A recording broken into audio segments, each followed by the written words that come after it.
Hello students,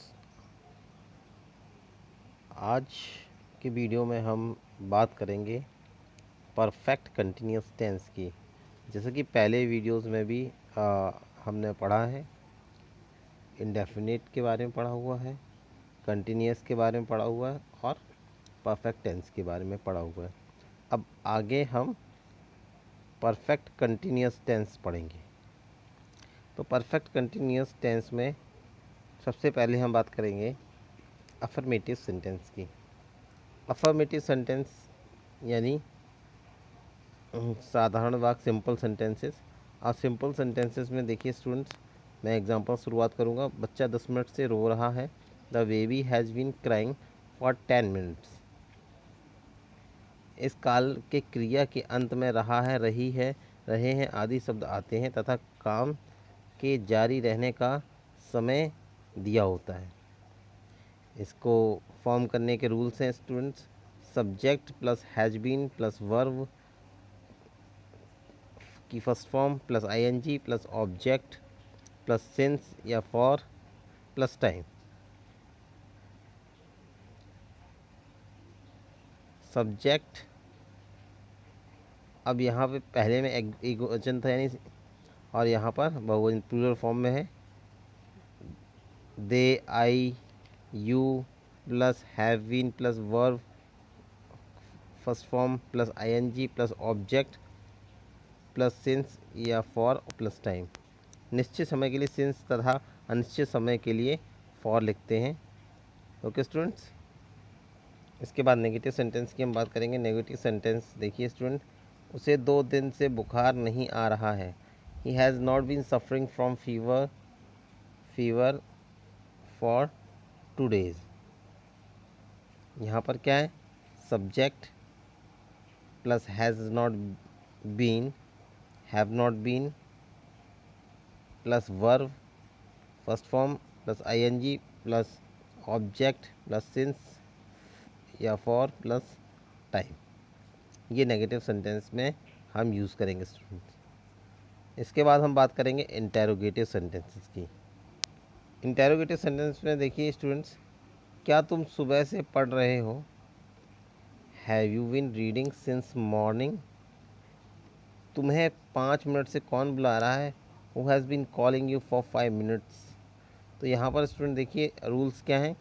यदि question word है तो क्या वाक्य के आरंभ में आता है, तो क्या शब्द की अंग्रेजी नहीं लिखते हैं, तथा वाक्य में शब्दों का क्रम इस प्रकार होता है। हैज़, हैव मतलब कर्ता के अनुसार रहेगा, plus subject plus been plus verb की first form plus ING plus object plus since या फॉर प्लस टाइम।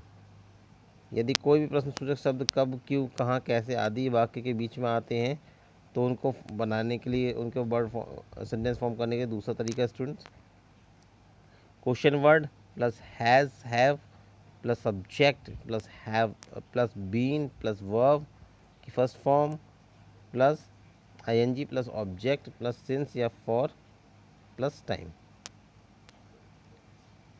ये तो बात हो गई student present perfect continuous tense की, जिसमें हमने पढ़ा अफर्मेटिव, नेगेटिव और इंटरोगेटिव। अब आगे चलते स्टूडेंट्स, अब बात करेंगे पास्ट परफेक्ट कंटिन्यूस टेंस की। पास्ट परफेक्ट कंटिन्यूस टेंस में देखिए, वह 3 घंटे से पत्र लिख रहा था।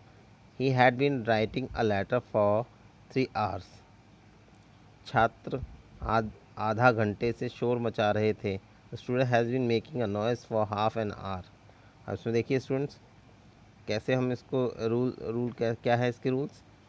Subject plus had been plus verb first form plus ING plus object plus since या फॉर यूज़ करेंगे प्लस टाइम। अगर निश्चित समय के लिए तो सिंस तथा अनिश्चित समय के लिए तो फॉर का प्रयोग करेंगे, मैं पहले भी बता चुका हूँ। तो ऐसे ही हम इनको फॉर्म कर सकते हैं स्टूडेंट्स। इसके बाद बात करते हैं हम नेगेटिव सेंटेंस की। वह सुबह से नहीं दौड़ रहा था। He had not been running since morning. लड़कियां 1 घंटे से नहीं गा रही थीं। The girl had not been singing for 1 hour। यहाँ पर स्टूडेंट रूल क्या है देखिए, कैसे हम फॉर्म करेंगे, सबसे पहले हम सब्जेक्ट लेंगे, उसके बाद plus had not been plus verb की फर्स्ट फॉर्म यूज़ करेंगे और उसमें आईएनजी लगा देंगे, प्लस ऑब्जेक्ट का इस्तेमाल करेंगे, प्लस सिंस या फॉर और प्लस टाइम को हम यूज़ करके हम उसको फॉर्म कर देंगे। उसके बाद हम बात करेंगे इंटेरोगेटिव सेंटेंसेस की। देखिए एग्जांपल, क्या बच्चे 2 घंटे से खेल रहे थे? Had the children been playing for 2 hours? तुम 4 बजे से क्या पढ़ रहे थे? What had you been reading since 4 o'clock? यहाँ पर देखिए स्टूडेंट्स, वही प्रक्रिया है, वही फॉर्मेट है। यदि प्रश्नवाचक शब्द क्या वाक्य के आरंभ में आए तो उसके क्या शब्द की अंग्रेजी नहीं लिखते तथा वाक्य का को हम इस तरह से फॉर्म करते हैं, had plus subject plus been plus verb की first form plus ING plus object plus since या फॉर प्लस टाइम। और यदि प्रश्नवाचक शब्द कब, क्यों, कहाँ, कैसे आदि वाक्य के बीच में आए तो वाक्य का क्रम इस प्रकार होगा स्टूडेंट्स। देखिए, question word plus had plus subject plus been plus verb की first form plus ING, object plus since या फॉर प्लस टाइम। ये तो बात हो गई इंटेरोगेटिव की। ओके, लास्ट में हम बात करेंगे students future perfect continuous tense की। फ्यूचर परफेक्ट कंटिन्यूअस टेंस में स्टूडेंट देखिए,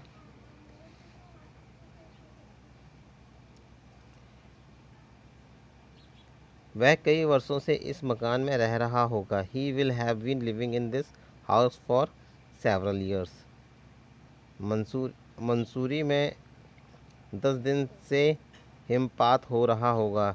it will have been snow falling Mussoorie for 10 days। यहाँ पर देखिए रूल क्या होगा स्टूडेंट, सब्जेक्ट में I we plus shall have been plus verb की first form plus ING plus object plus since या फॉर प्लस टाइम। और सब्जेक्ट में यहाँ पर देखिए स्टूडेंट आई तथा वी के अतिरिक्त अन्य भी यूज़ कर सकते हैं, plus will have been plus verb की first form plus ING plus object plus since या फॉर प्लस टाइम को हम यूज़ करेंगे अफर्मेटिव सेंटेंसेस में। उसके बाद हम बात करेंगे नेगेटिव सेंटेंसेस की। नेगेटिव सेंटेंस की बात करेंगे तो नेगेटिव सेंटेंस में देखिए, हम वह 3 दिन से स्कूल नहीं जा रहा होगा। He will not have been going to school for 3 days। मैं 6 बजे से तुम्हारी प्रतीक्षा नहीं कर रहा हूँगा। I shall not have been waiting for you since 6 o'clock। यहाँ पर देखिए रूल क्या है students, subject plus will not have been या plus shall not have been भी यूज़ कर सकते हैं, वो कर्ता के अनुसार ही रहेगा, प्लस वर्ब की first form plus ING plus object plus since या फॉर प्लस टाइम। इसके बाद हम बात करेंगे इंटेरोगेटिव सेंटेंसेस की। इंटेरोगेटिव सेंटेंसेस में देखिए स्टूडेंट्स, क्या हम यहाँ अगस्त से रह रहे होंगे? Shall we have been living here since August. क्या वे 4 घंटे से खेल रहे होंगे? Will they have been playing for 4 hours। तो ये कुछ एग्जांपल थे स्टूडेंट इंटेरोगेटिव सेंटेंसेस के। अब कैसे हम इनको बनाते हैं ये देखिए, प्रश्न सूचक शब्द वाक्य के आरंभ में आए तो क्या शब्द की अंग्रेजी नहीं लिखते हैं स्टूडेंट्स, तथा वाक्य का क्रम इस प्रकार बनाएंगे, विल या शैल कर्ता के अनुसार रखेंगे, plus subject plus have been plus verb की first form plus ING plus object plus since या फॉर प्लस टाइम का हम यूज़ करेंगे। यदि प्रश्नसूचक शब्द कब, क्यों, कहाँ, कैसे, क्या आदि वाक्य के बीच में आते तो उनको बनाने के लिए अलग रूल है स्टूडेंट। क्वेश्चन वर्ड हम पहले लिखेंगे, सबसे पहले प्लस विल या शैल कर्ता के अनुसार रहेगा, plus subject plus have been plus verb plus first form verb की first form plus ING plus object plus since या फॉर प्लस टाइम। तो इस तरह से हम इंटरोगेटिव सेंटेंस बना देंगे। तो ये स्टूडेंट टेंसेज आपके इस वीडियो को देखने के बाद सारे टेंसेज आपके क्लियर हो जाएंगे, और जो भी समस्या हो आप क्लास के दौरान पूछ लीजिएगा, और ध्यान से वीडियो को देखिए, समझिएगा। Thank you.